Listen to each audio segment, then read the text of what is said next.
नमस्कार. सर्वांचे मनापासून स्वागत. परदेशात शिक्षण घेणे हा फक्त कंट्री निवडणे, कोर्स निवडणे एवढ्यापुरताच विषय मर्यादित नसतो. तर त्याचबरोबर फायनान्शियल प्लॅनिंग कसे करायचे हा सर्वात मोठा प्रश्न प्रत्येक पालकाच्या समोर आणि त्याहीपेक्षा प्रत्येक स्टुडंटच्या समोर असतो.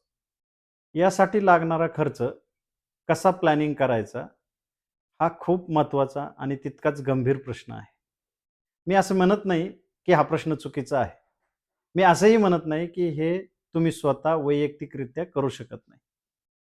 परंतु योग्य माहिती, योग्य प्लॅनिंग, योग्य कागदपत्रे या सर्व गोष्टींची पूर्तता करताना हे लक्षात येते, की हे काम थोडे म्हणण्यापेक्षा थोडे जास्तच डिफिकल्ट आहे. म्हणूनच मी आज तुम्हाला इथे इन डेप्थ प्रत्येक गोष्ट सांगणार आहे.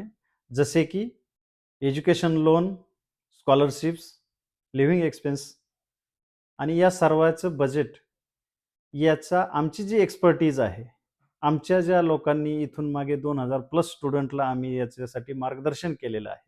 त्यामुळे आमच्यासाठी ह्या गोष्टी खूप आणि खूपच सोप्या आहेत.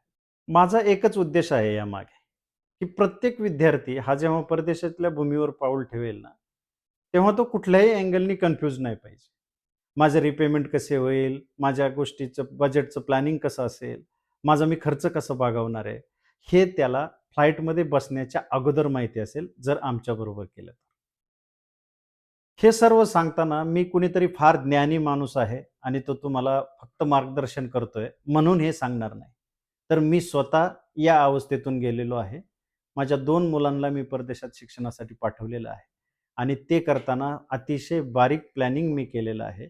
मी स्वतः त्यासाठी कष्ट घेतलेले आहेत आणि मी माझे स्वतःचेच एक्सपिरियन्स तुमच्याशी शेअर करणार आहे. आपण एक वेगळ्याच ट्रॅकनी याचे सगळ्याचे सोल्युशन काढू. कारण प्रत्येक फॅमिली वेगळी आहे. प्रत्येक मुलाची गरज वेगळी आहे. त्यामुळे प्रत्येकाचे प्रश्न पण वेगळे आहेत. तर प्रत्येकाच्या प्रश्नाचे उत्तर देण्यास मी सक्षम आहे. तुम्ही तुमचे प्रश्न घेऊन या. मी तुम्हाला अतिशय सविस्तर तुमच्या मनातलं शंकाचं निरसन होण्यापर्यंत उत्तर देण्यास समर्थ आहे. धन्यवाद. तुमच्या सर्वांची भेट घेण्यास मी उत्सुक आहे.